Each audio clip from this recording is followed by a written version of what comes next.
राज्यातील कांदा उत्पादक शेतकऱ्यांसाठी महत्त्वाची बातमी पाहूयात। राज्यातील पारनेर, पुणे, सातारा, अकलूज, जुन्नर, आळेफाटा आणि इतर प्रमुख बाजार समित्यांमधील मिळालेले आत्ताचे कांद्याचे ताजे बाजारभाव। शेतकरी मित्रांनो, आज कांद्याला कोणत्या बाजार समितीमध्ये सर्वात जास्त दर मिळाला याची सविस्तर माहिती आपण या व्हिडिओमध्ये पाहणार आहोत, त्यामुळे व्हिडिओ नक्की शेवटपर्यंत पहा। चॅनलवरती नवीन आणि पहिल्यांदा आला असाल तर आपल्या आजचे बाजारभाव या यूट्यूब चॅनलला नक्की सबस्क्राईब करून घ्या। चला तर मग जास्त वेळ न घेता लगेच आजच्या कांद्याच्या बाजारभावाच्या माहितीला सुरुवात करूया।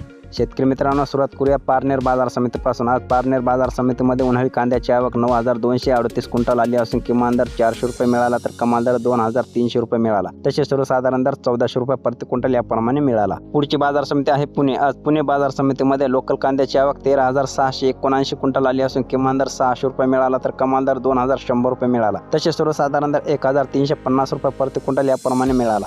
बाजार समिती सातारा। आज सातारा बाजार समितीमध्ये कांद्याची आवक 124 क्विंटल आली असून किमान दर 1,000 रुपये मिळाला तर कमाल दर 1,900 रुपये मिळाला। तसेच सर्वसाधारण दर 1,500 रुपये प्रति क्विंटल याप्रमाणे मिळाला। बाजार समिती जुन्नर आळेफाटा। आज जुन्नर आळेफाटा बाजार समितीमध्ये कांद्याची आवक 4,237 क्विंटल आली असून किमान दर 1,000 रुपये मिळाला तर कमाल दर 2,310 रुपये मिळाला। तसेच सर्वसाधारण दर 1,650 रुपये प्रति क्विंटल एवढा मिळाला। पुढची बाजार समिती आहे शेतकरी मित्रांनो अकलूज। आज अकलूज बाजार समितीमध्ये कांद्याची आवक 415 क्विंटल आली असून किमान दर 300 रुपये मिळाला तर कमाल दर 1,800 रुपये मिळाला। तसेच सर्वसाधारण दर 1,300 रुपये प्रति क्विंटल याप्रमाणे मिळाला। बाजार समिती छत्रपती संभाजीनगर। आज छत्रपती संभाजीनगर बाजार समितीमध्ये कांद्याची आवक 5,765 क्विंटल आली असून किमान दर 300 रुपये मिळाला तर कमाल दर 1,500 रुपये मिळाला। तसेच सर्वसाधारण दर 900 रुपये प्रति क्विंटल याप्रमाणे मिळाला। तर शेतकरी मित्रांनो, हे होते आजचे कांद्याचे बाजारभाव। आज सर्वात जास्त दर जुन्नर आळेफाटा या बाजार समितीमध्ये मिळाला आहे।